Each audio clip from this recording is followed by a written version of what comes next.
ناظرین، کیا آپ جانتے ہیں کہ آج کل جو بے وقت اور بے تحاشا بارشیں ہو رہی ہیں، کیا یہ زمانہ آخر کی نشانی ہے؟ رسول اللہ صلی اللہ علیہ وآلہ وسلم نے بے موسمی بارشوں اور قیامت کے درمیان کیا گہرا تعلق بیان فرمایا تھا۔ کیا یہ حقیقت ہے کہ آخری زمانے میں بارشیں تو بہت زیادہ ہوں گی مگر زمین فصلیں بہت کم اگائے گی؟ بادل پھٹنے کا ذکر قرآن مجید میں کس طرح ملتا ہے؟ اور وہ کون سی قومیں تھیں جن کے اوپر آسمان سے پانی کی بارش اور پتھروں کی بارش سے عذاب نازل ہوا؟ آج کی اس ویڈیو میں ہم آپ کو موجودہ حالات کے تناظر میں بدلتے ہوئے موسم، کلائمیٹ چینج اور بے موسمی بارشوں کے حوالے سے قرآن و سنت کی روشنی میں حیران کن حقائق بتائیں گے۔ ناظرین، بارش اللہ تبارک و تعالیٰ کی عظیم نشانیوں میں سے ایک نشانی ہے۔ قرآن مجید میں متعدد مقامات پر بارش کو اللہ تعالیٰ کی نعمت اور رحمت کے طور پر بیان کیا گیا ہے۔ سورۃ النور کی آیت نمبر 43 میں اللہ تبارک و تعالیٰ فرماتا ہے کہ اللہ ہی ہے جو ہواؤں کو چلاتا ہے، پھر وہ بادل اٹھاتی ہیں اور ہم انہیں آسمان کی طرف لے جاتے ہیں اور پھر ہم جس زمین پر چاہیں اسے برسا دیتے ہیں۔ یہ آیت ہمیں بتاتی ہے کہ بارش کا نظام خود کار نہیں بلکہ اللہ تبارک و تعالیٰ کے حکم سے چلتا ہے۔ اللہ تبارک و تعالیٰ جہاں چاہتا ہے وہیں بارش برستی ہے۔ بارش زمین کو زرخیز بناتی ہے، فصلیں اگاتی ہے اور انسان اور جانور سب اس سے فائدہ اٹھاتے ہیں۔ رسول اللہ صلی اللہ علیہ وآلہ وسلم نے بارش کو اللہ تبارک و تعالیٰ کی رحمت قرار دیا ہے اور بارش کے وقت دعا سکھائی۔ ترجمہ: اے اللہ، اسے نفع دینے والی بارش بنا۔ ناظرین، جب آج کے دور میں بارش اپنے وقت پر آتی ہے تو یہ واقعی رحمت ثابت ہوتی ہے، لیکن جب یہ بے وقت اور بے تحاشا برسنے لگتی ہے تو یہ تباہی کا سبب بنتی ہے۔ فصلیں تباہ ہو جاتی ہیں، شہروں میں سیلاب آ جاتا ہے اور لوگ بہت متاثر ہوتے ہیں۔ یہ ہمیں یاد دلاتا ہے کہ بارش اصل میں اللہ تبارک و تعالیٰ کی ایک رحمت ہے، لیکن اگر ہم اللہ تبارک و تعالیٰ کی نافرمانی شروع کر دیں تو یہی رحمت عذاب بھی بن سکتی ہے۔ رسول اللہ صلی اللہ علیہ وآلہ وسلم نے اپنی امت کو قیامت کی نشانیوں کے بارے میں آگاہ فرمایا ہے تاکہ مومن وقت سے پہلے ہوشیار ہو جائیں اور اپنا ایمان مضبوط کر لے۔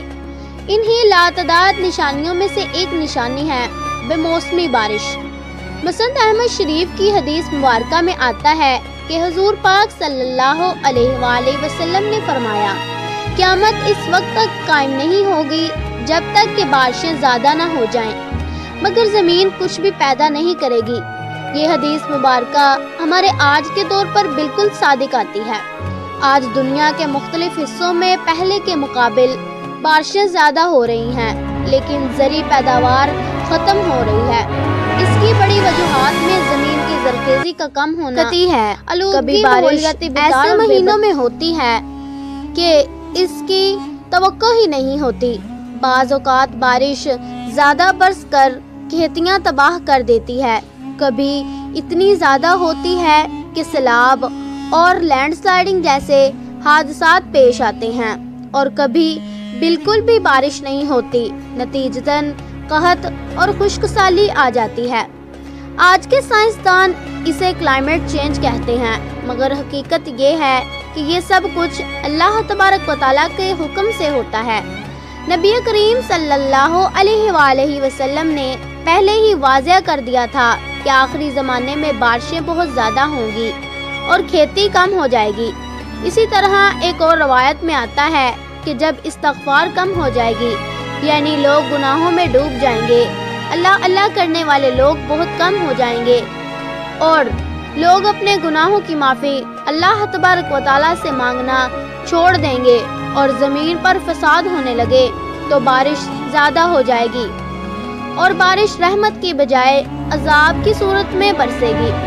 ناظرین، کلاؤڈ بسٹ یعنی کہ بادل کا اچانک پھٹ جانا اور چند منٹوں میں شدید بارش ہونا دنیا کے کئی خطوں میں دیکھنے کو ملتا ہے۔ پہاڑی علاقوں میں تو یہ بارش تباہی ریلوں اور سیلاب کی صورت میں بدل جاتی ہے۔ سائنس اسے صرف موسمیاتی عمل قرار دیتی ہے، مگر قرآن و سنت کی روشنی میں یہ ایک قدرتی مظہر نہیں بلکہ ایک نشانی ہے۔ قرآن مجید فرقان حمید کی سورۃ القمر کی آیات 11 اور 12 میں اللہ تبارک و تعالی ارشاد فرماتا ہے کہ ہم نے آسمان کے دروازے کھول دیے اور موسلا دھار بارش کے پانی کے ساتھ اور زمین کے چشمے پھاڑ دیے تو دونوں پانی ایک مقررہ کام کے لیے مل گئے۔ سورۃ القمر کی یہ دونوں آیات حضرت نوح علیہ السلام کی قوم پر آنے والے عذاب کو واضح کرتی ہیں۔ غور کیا جائے تو یہاں بالکل بادل کے پھٹنے کے جیسا عمل ذکر کیا گیا ہے کہ آسمان سے اچانک موسلا دھار پانی کے دروازے کھل گئے اور زمین سے چشمے پھٹ گئے۔ اسی طرح سورۃ الرعد کی آیت 12 اور 13 میں اللہ تبارک و تعالی ارشاد فرماتا ہے، اور وہ بادل کی طرح عذاب دیکھیں گے جس میں بجلی ہے، اندھیرا ہے اور کڑک ہے، یعنی بادل کبھی اللہ تبارک و تعالیٰ کے حکم سے بارش برساتے ہیں اور کبھی عذاب کی صورت اختیار کر لیتے ہیں۔ آج کل جو ہم بادل کا پھٹنا دیکھتے ہیں وہ ایک دھمکی ہے کہ انسان یہ محسوس نہ کر سکے کہ وہ فطرت کو کنٹرول کر سکتا ہے۔ جب اللہ تبارک و تعالیٰ کا حکم ہوتا ہے تو چند منٹوں میں اتنی بارش برستی ہے کہ جدید ٹیکنالوجی بھی بے قابو ہو جاتی ہے۔ پاکستان، بھارت اور چین میں کلاؤڈ بسٹ کے نتیجے میں تباہ کن سیلاب اس حقیقت کو بیان کر رہے ہیں۔ ناظرین، قرآن مجید میں حضرت نوح علیہ السلام کی قوم کا واقعہ مختلف مقامات پر بیان کیا گیا ہے۔ یہ واقعہ ہمیں اس بات کا سبق دیتا ہے کہ اللہ تبارک و تعالیٰ کی رحمت اگر ناشکری اور نافرمانی کے ساتھ مقابلہ کرے تو وہی رحمت عذاب میں بدل جاتی ہے۔ حضرت نوح علیہ السلام تقریباً 950 سال تک اپنی قوم کو نیکی اور توحید کی دعوت دیتے رہے، لیکن قوم میں اسے اکثر لوگوں نے اسے قبول کیا اور بہت سے لوگوں نے آپ رحمت اللہ علیہ کو جاری رکھا۔ حضرت نوح علیہ السلام نے اپنی قوم کو بار بار سمجھایا کہ اللہ تبارک و تعالیٰ کی عبادت کرو، اسی سے رزق ملے گا اور وہ تم پر آسمان سے بارشیں برسائے گا، لیکن قوم اپنی ضد پر قائم رہی۔ نتیجتاً اللہ تبارک و تعالیٰ کا حکم آیا کہ حضرت نوح علیہ السلام اپنی کشتی تیار کریں۔ جیسے ہی اللہ تبارک و تعالیٰ کا فیصلہ نازل ہوا، ویسے ہی عذاب کی صورت میں بارش برسنا شروع ہو گئی۔ اللہ تبارک و تعالیٰ سورۃ القمر کی آیت نمبر 11 اور 12 میں ان واقعات کو بیان کرتا ہے کہ ہم نے آسمان سے موسلا دھار پانی کے دروازے کھول دیے اور زمین کے چشموں کو پھاڑ دیا اور وہ دونوں مل گئے تاکہ وہ اپنا مقررہ کام کر سکیں، یعنی اوپر سے آسمان کے دروازے کھل گئے اور نیچے سے چشموں کا پانی پھوٹ پڑا اور یہ پانی ہر طرف پھیل گیا، اور وہ لوگ جو حضرت نوح علیہ السلام کی دعوت کا انکار کرتے رہے تھے سب پانی میں بہہ گئے۔ صرف وہ لوگ بچے جو حضرت نوح علیہ السلام کے ساتھ ان کی کشتی میں سوار تھے۔ آج دنیا کے مختلف خطوں میں بار بار تباہ کن آنے والے سیلاب اور کلاؤڈ بسٹ کے واقعات ہمیں یہ یاد دلاتے ہیں کہ یہ سب بس ایک قدرتی حادثہ نہیں بلکہ اللہ تبارک و تعالیٰ کی نشانیوں میں سے ایک نشانی ہے۔ اگر انسان گناہوں میں ڈوب جائے، اللہ تبارک و تعالیٰ کو بھلا دے اور زمین پر فساد کرے تو ممکن ہے کہ اللہ تبارک و تعالیٰ کی رحمت ایک بار پھر عذاب بن کر برسے۔ قوم لوط کا واقعہ بھی قرآن مجید میں مختلف مقامات پہ بیان کیا گیا ہے۔ یہ وہ قوم تھی جس نے بے حیائی اور بدکاری کو عام کیا اور عورتوں کو چھوڑ کر مردوں سے اپنی خواہش پوری کرنے لگے اور اس گناہ کو فخر سے انجام دیتے تھے۔ حضرت سیدنا لوط علیہ السلام نے انہیں بار بار سمجھایا، اللہ تبارک و تعالیٰ سے ڈرنے کا حکم دیا اور اس برائی سے باز آنے کو کہا۔ بالآخر اللہ تبارک و تعالیٰ نے ان پر شدید عذاب نازل فرمایا۔ فرشتے حضرت لوط علیہ السلام کے پاس آئے اور انہیں حکم دیا کہ اپنے اہل عیال کے ساتھ اس بستی کو رات کے وقت چھوڑ دیں کیونکہ صبح ہوتے ہی عذاب نازل ہونے والا ہے۔ سورۃ الہود کی آیت 82 اور 83 میں اللہ تبارک و تعالیٰ اس منظر کو یوں بیان کرتا ہے، پھر جب ہمیں حکم آ گیا تو ہم نے اس بستی کو الٹ دیا اور ان پر کنکر کے پتھروں کی بارش برسائی جو تہ بتہ تھے اور تیرے رب کے ہاں سے نشان زدہ تھے، یعنی ان کی بستیاں الٹ دی گئیں، اوپر کا حصہ نیچے ہو گیا اور پھر آسمان سے ان پر پتھروں کی بارش برسی۔ پتھر ایسے نہیں تھے جیسے عام پتھر ہوتے ہیں، بلکہ اللہ تبارک و تعالیٰ کے حکم سے خاص عذاب کے طور پر بھیجے گئے تھے۔ قرآن مجید میں بار بار ذکر ملتا ہے کہ جب قومیں اللہ تبارک و تعالیٰ کی نافرمانی اور گناہوں میں حد سے بڑھ جاتی ہیں تو بارش اور ہوا جو عام حالات میں رحمت ہوتی ہے انہی کے لیے عذاب بن جاتی ہے۔ قوم عاد اور قوم سمود اس کی روشن مثالیں ہیں۔ قوم عاد طاقتور اور خوشحال لوگ تھے۔ یہ لوگ اونچے محلات بناتے اور اپنی قوت پر بہت زیادہ فخر کرتے تھے، مگر جب انہوں نے اللہ تبارک و تعالیٰ کے رسول حضرت ہود علیہ السلام کی دعوت کو ٹھکرایا تو اللہ تبارک و تعالیٰ نے ان پر ایسی آندھی بھیجی جو 8 دن مسلسل چلتی رہی۔ قرآن مجید میں سورہ حامیم السجدہ کی آیت نمبر 16 میں ارشاد باری تعالیٰ ہے، بس ہم نے ان پر ایک سخت آندھی بھیجی ان منحوس دنوں میں تاکہ ہم انہیں دنیا کی زندگی میں رسوا کریں، اور آخرت کا عذاب تو اس سے بھی زیادہ رسوا کرنے والا ہے۔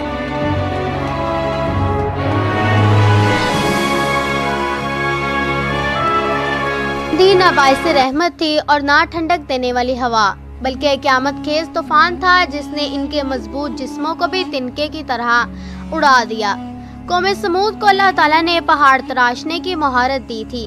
یہ مضبوط چٹانوں میں گھر بنا دیتے تھے۔ اللہ تعالیٰ نے انہیں حضرت صالح علیہ السلام کے ذریعے سے راہ ہدایت کی طرف بلایا، مگر وہ انکار کر بیٹھے اور اونٹنی کو قتل کر کے اللہ تبارک و تعالیٰ کی نشانی کا مذاق اڑایا۔